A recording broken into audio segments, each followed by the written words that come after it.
my friends. We're going to talk about the week of June 9th through the 15th.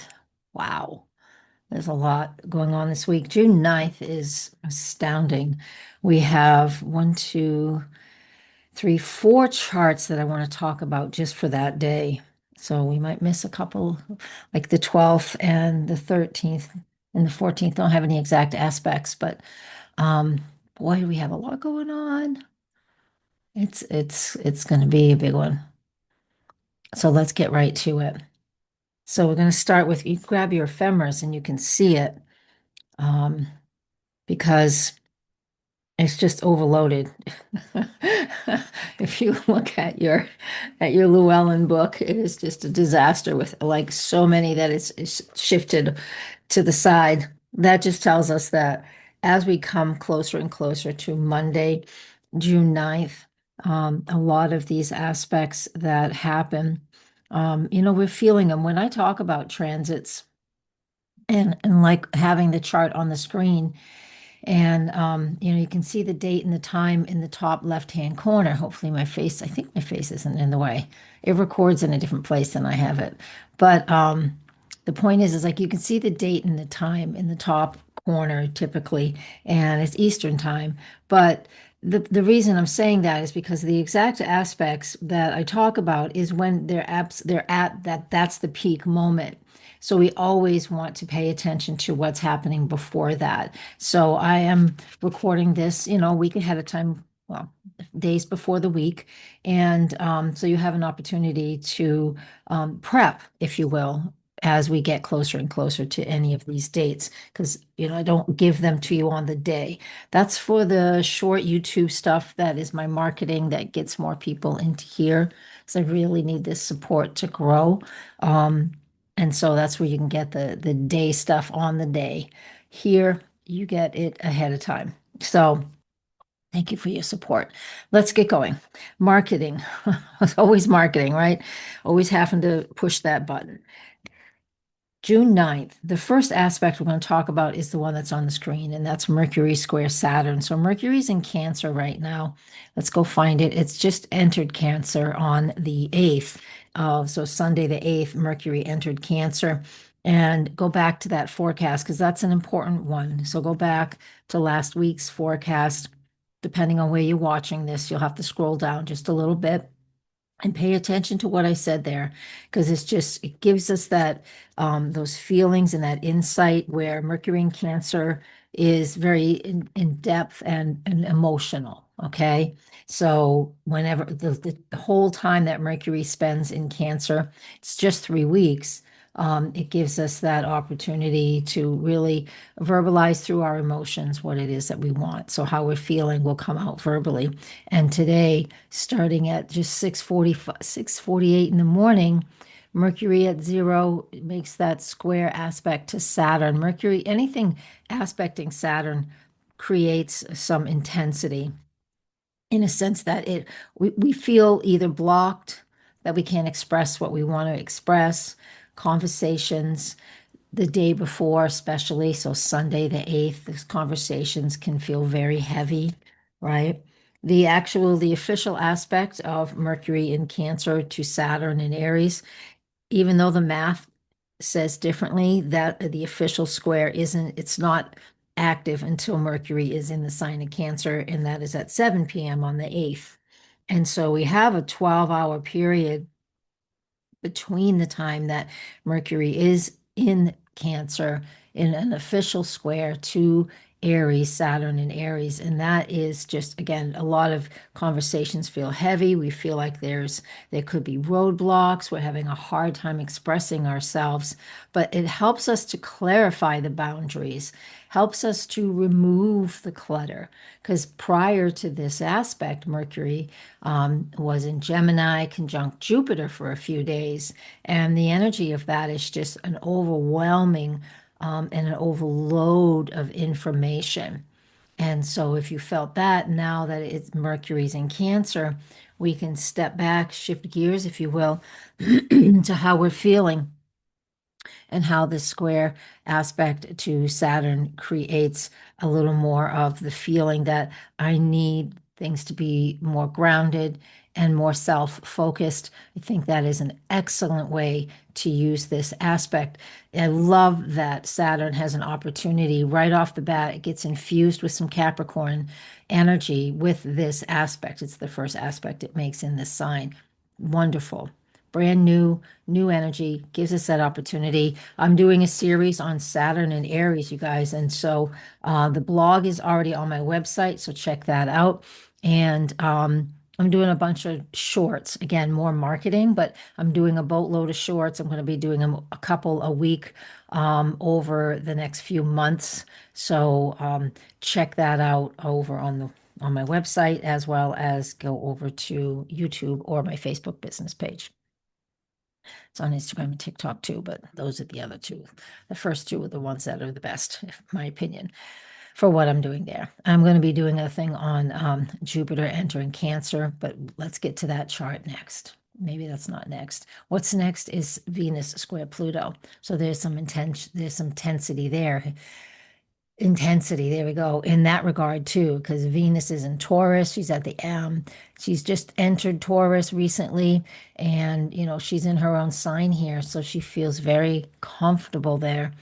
And it gives us that feeling of feeling solid, feeling grounded. We're evaluating just in the few weeks that it's in its own sign in Taurus, evaluating what is what we value, right? What's grounding and feels secure for you and for me. For me, I make sure I like stock up on foods. I like to do that. I was raised like that. I was born in the 60s. What can I say? You always had a cellar full of food, all of the canned goods. And so to me, that's what I do. What do you do? Some people are out gardening or just getting out into nature. It's just about feeling grounded. And I know that's what that Venus and Taurus represents, that groundedness and feeling that sense of um, security. We're going to look at that too, because Venus also will rule our money. Money, Venus and Taurus, spending too much or not enough, or you don't have enough, honestly, spending too much or you don't have enough. We can feel these things get stirred up more than just like I was just giving you my example, the foods and the storing things up, things like that. But this with Venus connecting and it's a fixed square, there can be an opportunity here where, the deep feelings of insecurity around, whatever is secure to you, insecurity, food insecurity, money insecurity, especially with Pluto, because Pluto absolutely is about assets. It's one of its components among many. So, what are you attached to? How does that need to evolve and change? A fixed square means that there's some consistent pressure about something, and we're feeling it, whether we're feeling uncomfortable or jealous in a relationship or feeling jealous in what other people might have. It's just, we all feel different ways, but, excuse me, but what it does for us is gives us this opportunity to address something that is very deep and hidden within each and every one of us, and it's about our values. All of this is happening simultaneously, right? This is just the second aspect of June 9th. Now, the next aspect is Mercury entering Cancer, but before it does that, here's Mercury at 29 Gemini. And yeah, it's just amazing. So, with it at 29 Gemini, there's just where the intensity of information is coming at us. But the next aspect that comes in is Jupiter entering the sign of Cancer. And that happens, as you can see here, on the 9th at 5:02 p.m. Eastern Time. Okay. And oh, shit. Well, I guess I needed to add 1 second to this chart to make it. Let's do it. We have to add 1 second to that chart to make it look like, let me get the toolbar out of the way. Let's go and edit. It is at 5:02, but sometimes it's 50, in some seconds. So we'll just make it 5:03. Hit enter, enter, tap, tap, tap, and go okay. And now let's go view that chart. Here we are. There it is. We got to show it at zero Cancer. Absolutely. So I just wrote today as I'm recording this. I'm recording this on June 3rd. I just finished a really long um, article for my blog on Jupiter and Cancer. I'll have that up, before the end of this week. And I'll do some YouTube shorts with that as well. Okay. So Jupiter, because it's going to be from June 9th until next year. I don't remember the exact date. Jupiter in Cancer. I've got it here somewhere. June 9th, 2025 until June 30th, 2026.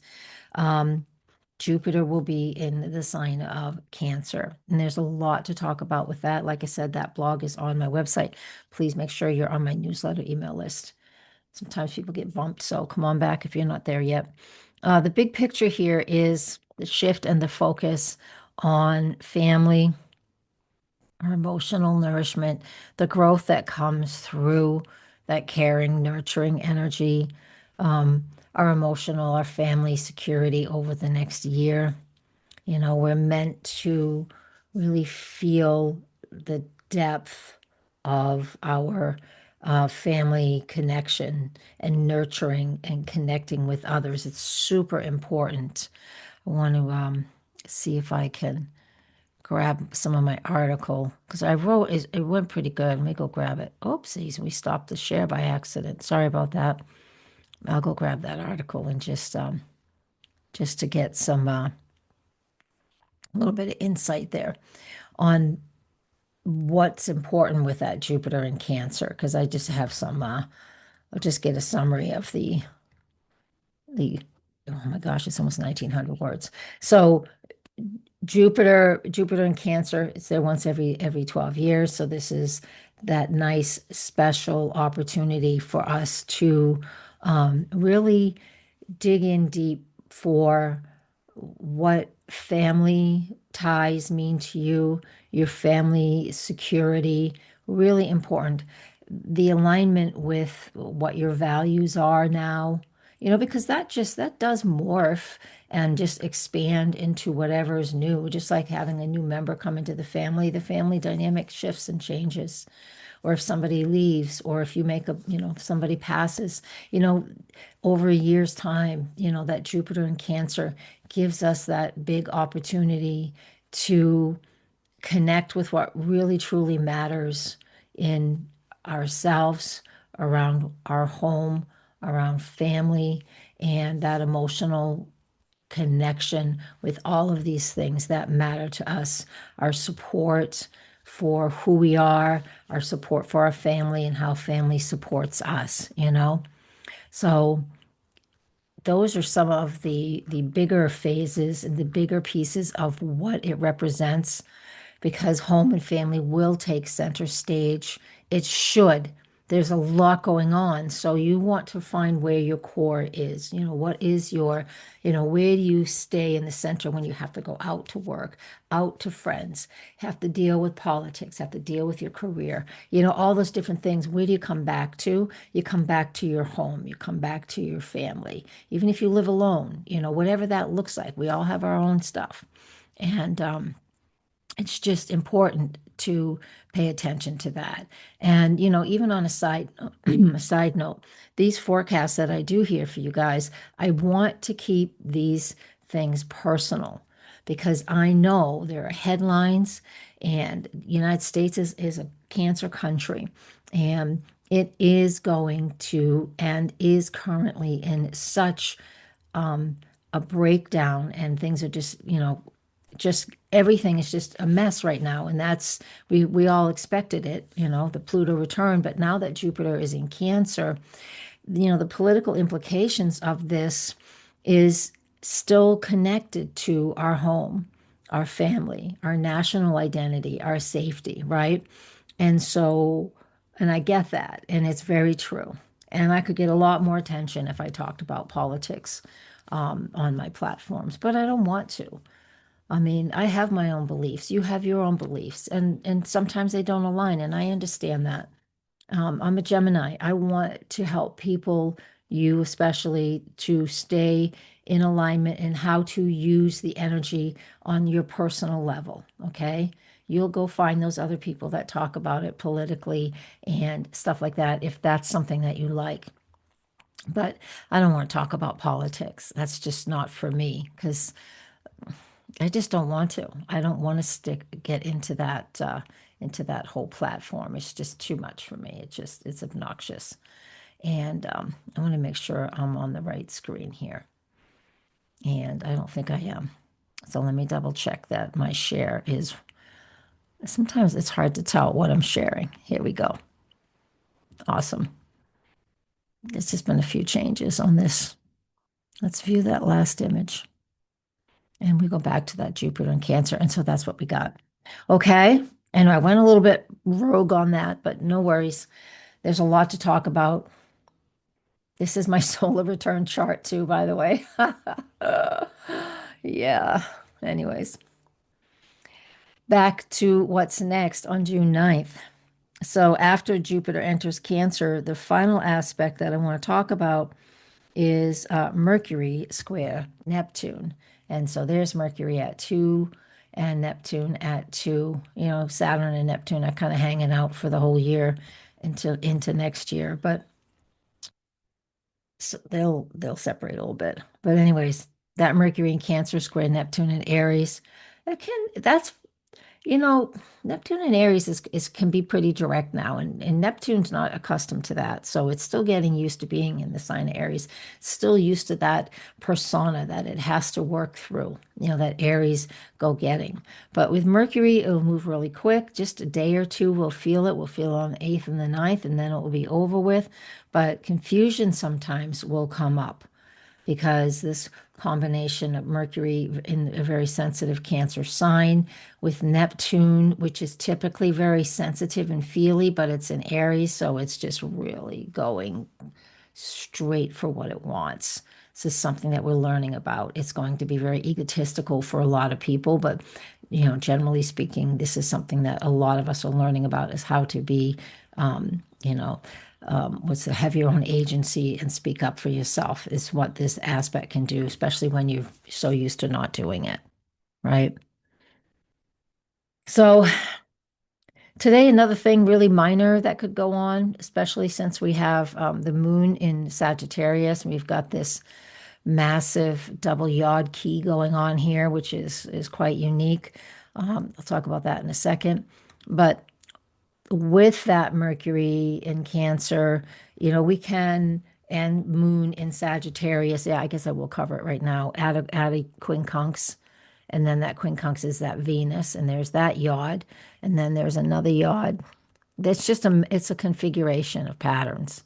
There's another yod that goes this way. So that's called a double yod key when there's two yods that share a side. It creates a lot of misunderstandings and we need to make adjustments. So even though I just said all that astrology terminology, that might have glazed you over for a second, let's bring you back. Let's get you some clear eyes.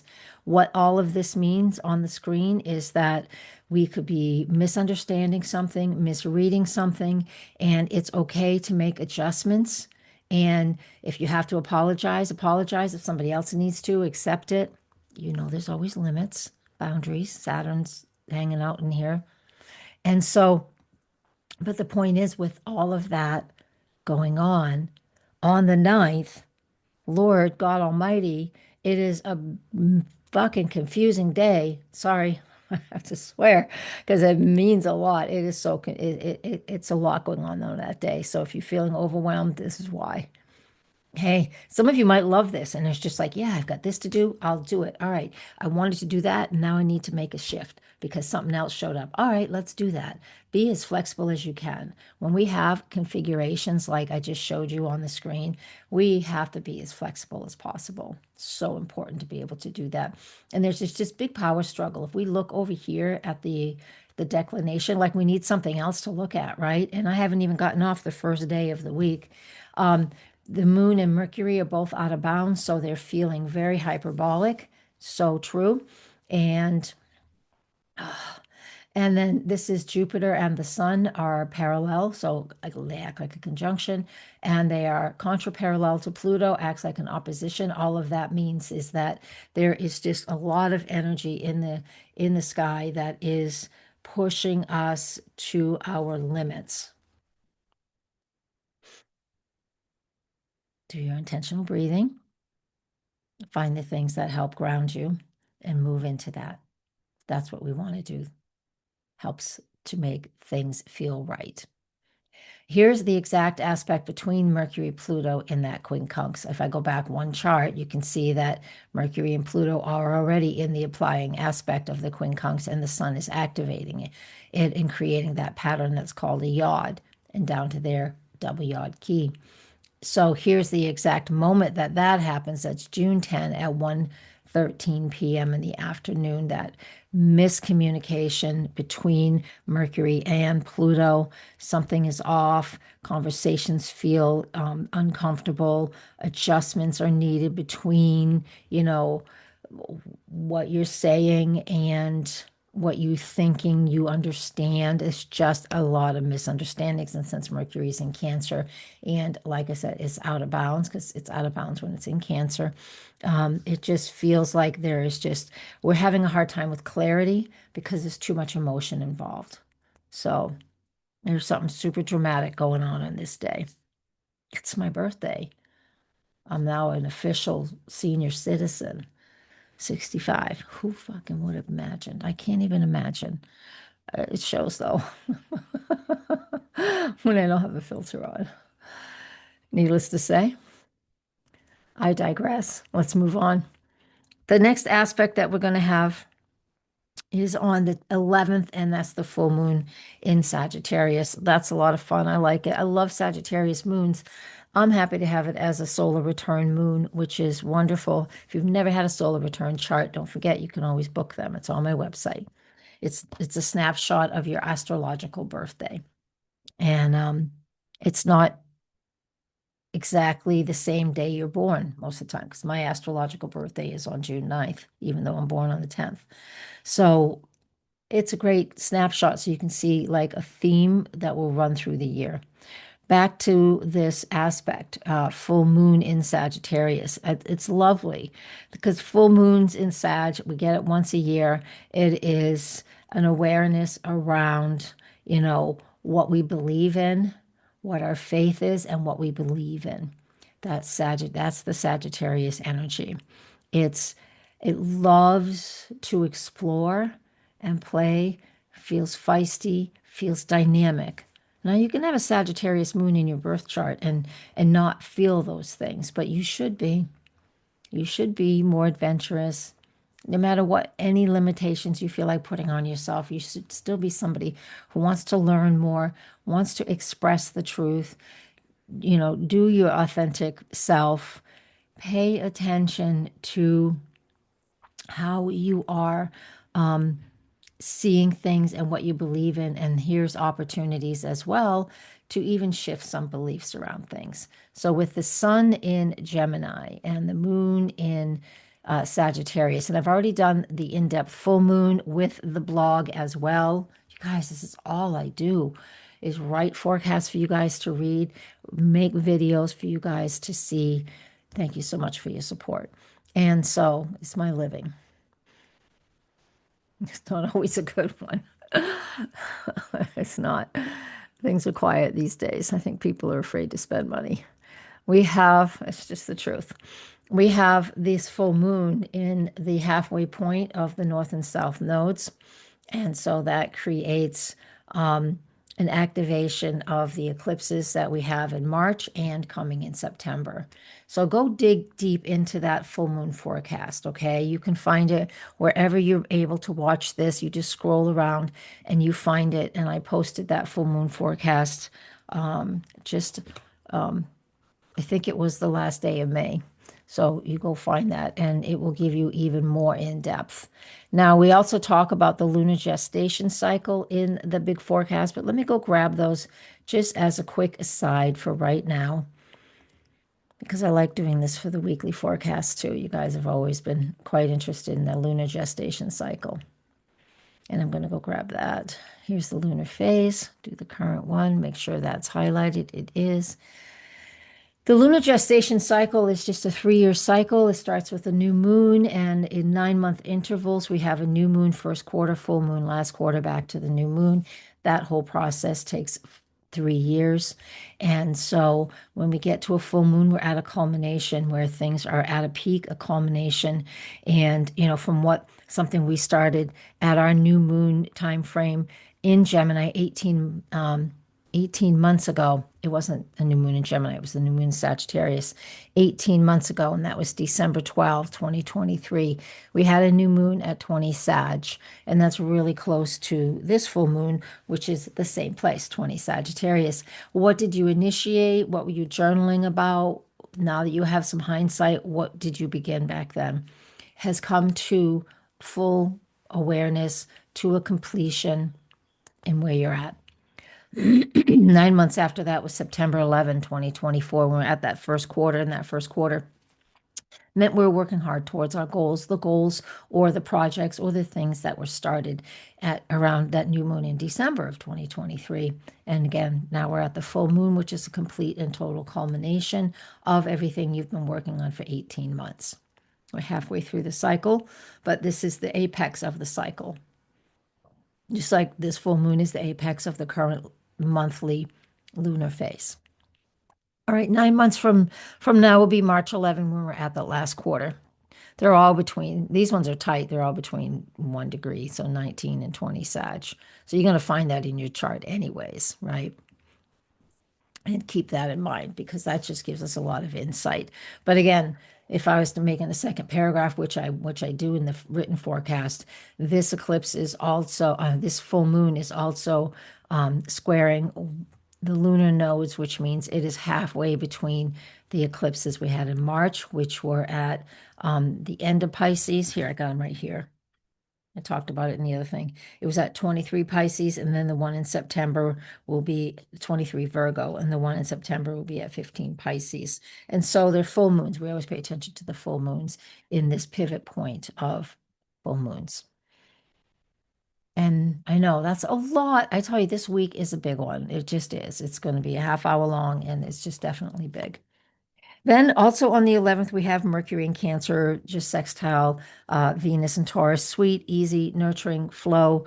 Cancer and Taurus are both yin polarity, so they're receptive, they're feminine, they're soft, they're easy. Take this as like, oh, thank God, a nice, easy share, just a nice, wonderful opportunity just to feel good, just to understand that your communication style is in alignment with what it needs to be. It's easy, it's kind, it's perfect, it's comforting words, it's an easy conversation. We need that with all the other things that are going on because some of the other stuff is definitely intense. I got a cough. Hold on a sec.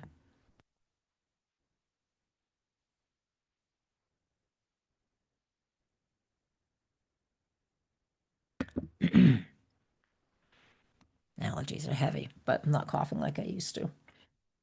On Thursday the 12th, the only aspect I don't want to go deep into this because I'm already long in this forecast, but on the 12th is the moon in Capricorn. And the 12th is the moon in Capricorn, making all the different aspects, as well as the 13th, the moon in Capricorn.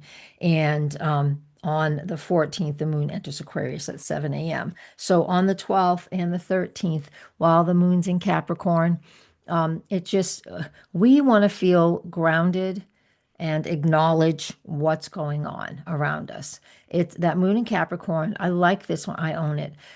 It's just, you could feel very logical, very practical, down to earth and grounded. It is not hyperbolic. It doesn't mean we don't feel, because Capricorn is a yin sign. So that means feminine, it's receptive.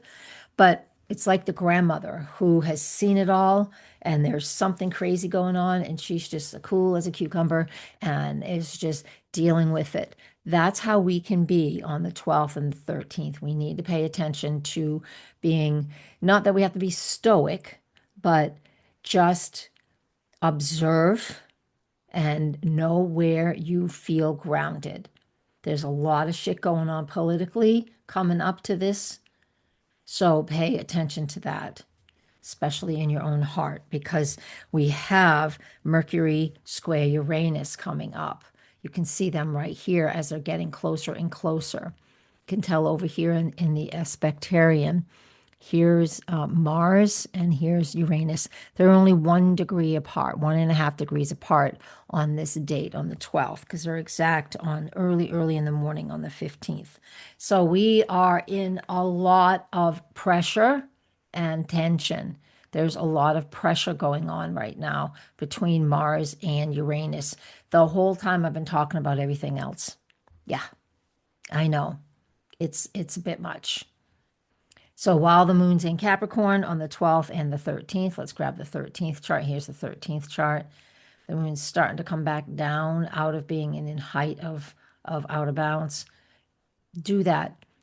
Pretend you're a grandmother. Pretend you're somebody or just embody somebody you know, a feminine figure that is just a pillar of strength and a pillar of what do we do when we're in an emergency, or what do we do when we're feeling just, out of control. It's just that calm, steady voice, calm, steady emotion. You got this.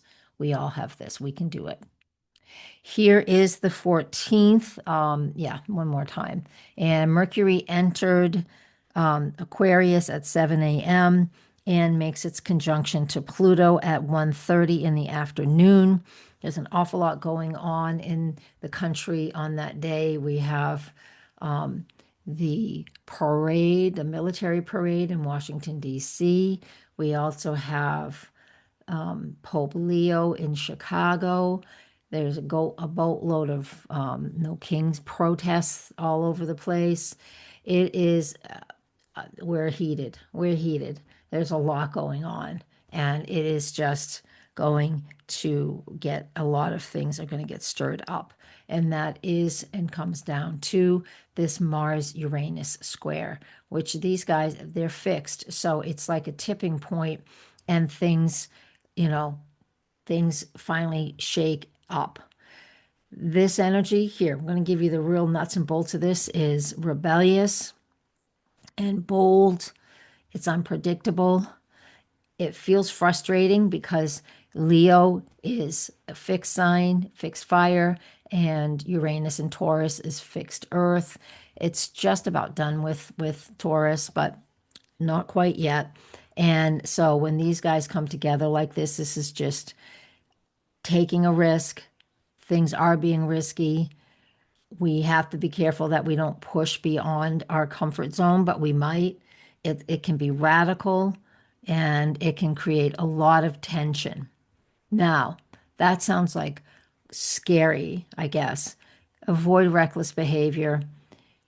But when there comes to power struggles or feeling oppression, we have the courage with an aspect like this. Every one of us has the courage to move with it, right? To do something about it, to make a difference, even when you don't typically have that. You'd want to see where this is in your own natal chart. But in the meantime, all of us have this energy available to us to be rebellious, to push against things, especially if you're feeling stuck and frustrated.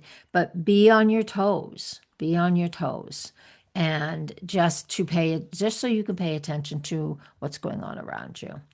We simultaneously have as well, at 10:30 in the morning on the 15th.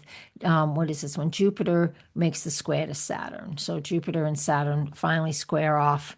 And, that's growth versus what's responsible. So are we growing? Is the emotion too much? Or are we feeling a bit more grounded? What are those boundaries?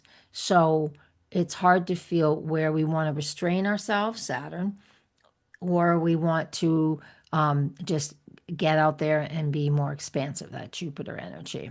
And this tension comes from Jupiter in Cancer heightening the emotions. And again, you want to know where it is in your own astrology, let me know, and we can have conversations about any of these transits. That's a 1 hour session. We could do that together. And that's what I do. This is my profession. So with Saturn in Cancer squaring that, I mean, Jupiter in Cancer squaring that Saturn in Aries, you know, it slowed down a little bit. I think this is a nice anchor for the day that the 14th is. And this Jupiter Saturn square is an applying aspect on the 14th because there's a lot of astrologers out there really predicting some seriousness. And there's always something serious going on somewhere in the world, of course, we can't deny that. But we can also know how you and I can use this. And if none of those things resonate with you, if you're not going to a parade or to see the Pope or to protest something, then how do you want to use it? Be creative. That Mars in Leo is super creative. And so we have an opportunity to do that and to feel more solid and grounded. It's also Father's Day to top all those things off.